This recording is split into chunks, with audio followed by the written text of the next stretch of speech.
Awalnya sih muka panik. Tapi lama-lama gaskan.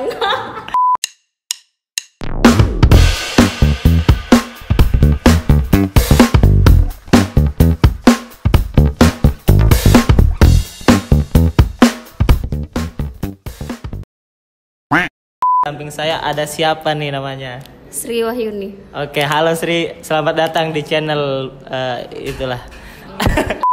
Jadi kali ini kita bakalan ngebahas orang ketiga. Pernah jadi orang ketiga? Pernah. Berarti kita nggak salah orang, teman-teman. Itu jadi orang ketiga, kenapa bisa masuk ke zona itu? Berawal dari kita kan kenalan. Oke. Terus saya kan nggak tahu kalau dia sudah punya pasangan. Terus lalu itu saya tahu dia punya pacar dan saya jadi orang ketiga di situ. Oke. Terus Sri tahu dia punya cewek sejak kapan? Pas sudah jalanin hubungannya udah lama atau pas awal-awal hubungannya Sri? Udah lama sih. Oh, udah jalan lama. Pintar banget tuh cowok nyembunyiin kalau dia udah punya pacar. Ya begitulah laki-laki. Oke. Untung saya bukan laki-laki. Terus Tapi sebelumnya Sri pernah selingkuh nggak sih? Kan sebelumnya kan udah jadi orang ketiga. Orang ketiga sama yang sama selingkuh kan beda tuh. Kalau selingkuh ya udah punya pacar ya posisinya yang kayak cowok tadi. Tapi kalau orang ketiga kan bisa jadi kamu nggak tahu dia udah punya pasangan. Nah, terus pertanyaan di sini, Sri pernah selingkuh nggak? Nggak pernah. Yakin? Yakin. Oke. Diselingkuhin sering. Iya. Aduh. Itu cowok kalau selingkuh emang wajar gak sih? Wajar gak sih cowok selingkuh? Kalau cewek selingkuh sih bukan wajar tapi kurang ajar. Terus Ya cowoknya? Kan? Pendapat Sri sendiri nih tentang orang ketiga itu gimana pendapatnya? Tentang orang ketiga? Kalau misalnya nih cewek itu udah tahu kalau cowoknya udah punya pacar terus dia masuk ngegangguin hubungannya dia. Apa pendapatnya Sri? Ya murahan sih. Orang ketiga murahan. Setuju sih. Iya, soalnya karena dia kan udah tahu, udah punya pacar. Terus masih aja mau ganggu pacar orang. Tuh denger diri tuh. Perempuan gimana sih? Bener. Pesen nih buat orang ketiga. Siapa tahu orang ketiga nonton tuh. Pesan buat orang ketiga, jaga diri baik-baik ya. Jangan suka ganggu hubungan orang. Kamu terlalu murah. Dijedak-jedukin gak nih? Oke, aduh buset serempet. Oke, kita ke pertanyaan selanjutnya. Kalau misalnya nih ada salah satu dari mantannya Sri yang ngajak balikan, apa tanggapannya Sri? Nggak mau. Udah basi? Udah. Ya iyalah. Masa iya kali dimaafkan satu kali, kesalahannya berkali-kali. Tuh orang ketiga lagi. Mantan udah nggak ada apa-apanya ya kan? Iya. Ya masa lalu.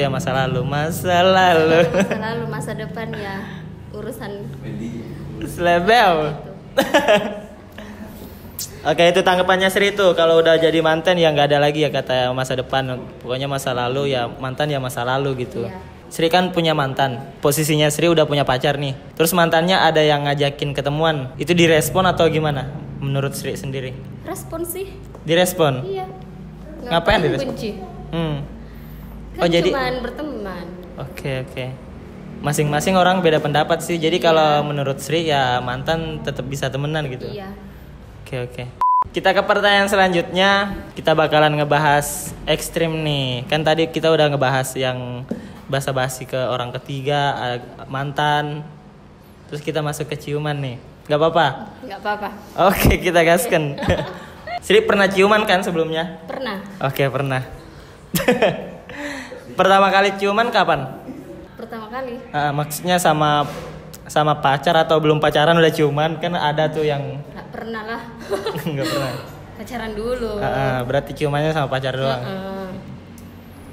Cara cowoknya Sri ngemodusin pas ngajakin ciuman itu gimana? Biar bisa dipakai nih triknya. Gak pernah sih. Langsung nyosor aja. Bukan saya. Oh, berarti cowoknya. Terus Sri nanggepin juga, langsung diem, kalem gitu, dicium, muka panik gitu. Awalnya sih muka panik. Tapi lama-lama gaskan. Pernah nggak dicium sama cowoknya di tempat rame gitu? Nggak pernah. Nggak pernah. Oh, berarti di tempat sepi. Iya. Kalau ciuman biasanya cowoknya tangannya jahil nggak sih? Kalau misalnya megang apa kek, megang tembok apa kek? Kadang jahil. Jahil. Ya nggak usah ditanya lah ya. Pokoknya jahilnya ya. Iya. Mikir sendiri. Penonton tahu kan? Arti sebuah ciuman nih menurut Sri apa? Nggak tahu sih. Kayak rasa sayangnya cowok ke cewek atau gimana? Ya itu kan kadang beda-beda. Ada yang ciuman hanya karena nafsu, ada juga yang karena sayang. Kadang ada kan yang ciuman karena nafsu, ada yang karena sayang. Oke. Terus kebanyakan cowoknya yang bisa Sri nilai nih dari apanya, dari nafsu atau dari sayangnya? Kebanyakan yang nafsu ya. Nafsu. Oke. Dilihat dari mananya? Kelakuannya sih. Dari kelakuannya. Mukanya sange ya? Mukanya sange. Kayak kameramen tuh. Iya. Kameramen. Tempat yang paling nggak bisa dilupain sama Sri nih pas ciuman itu di tempat apa? Kayak di pas pinggir pantai lagi nikmatin sunset gitu atau di mana? Nggak pernah di pinggir sih, nggak pernah di pinggir-pinggir kayak pantai. Yang paling diingat nih, yang paling berkesan?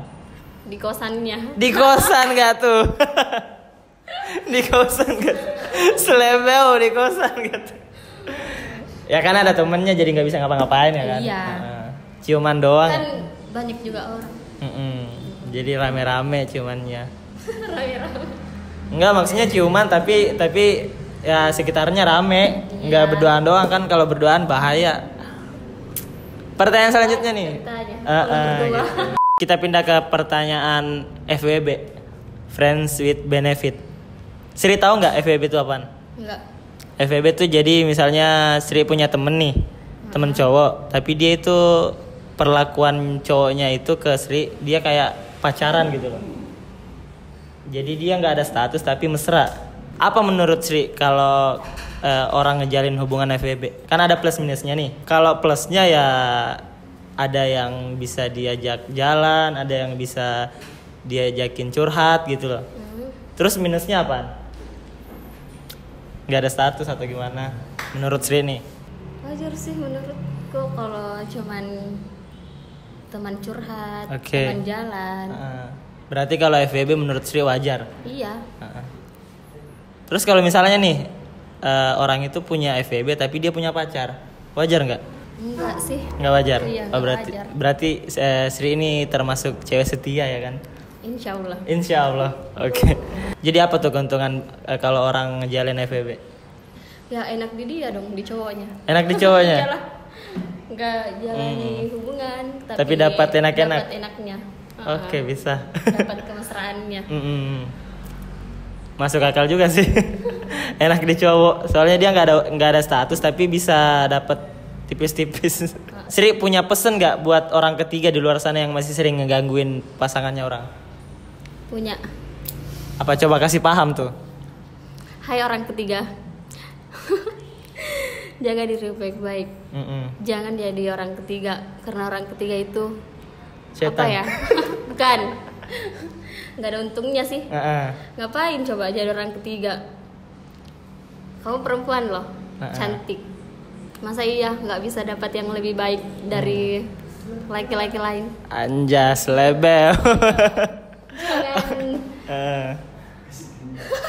Apa ya? Kasih paham.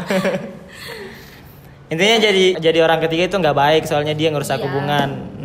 Bisa jadi masalah kedepannya nanti kalau ketahuan ya kan. Iya, masa iya gara-gara satu laki-laki mau berkelahi? Nggak mungkin kan? Nah itu tuh. Harga diri dong. Oke, itu masukan dari Sri. Thank you banget buat Sri yang udah mau jadi narasumber kita malam ini. Pesen tuh buat orang ketiga yang masih sering ngegangguin hubungan orang, itu kita mikir ke depannya lah. Soalnya kalau kita ada di posisi itu, kita bakalan tahu rasanya gimana tuh kalau hubungan kita diganggu. Jadi ya thank you banget. Kita tos dulu biar nggak slack. Oke, thank you. Yang mau berteman Instagram sama Sri boleh di follow di deskripsi di bawah. Dan jangan lupa di subscribe karena itu penting banget buat channelnya Rahmat. Thank you banget yang udah nonton. See you in the next video. Bye bye. Terima kasih.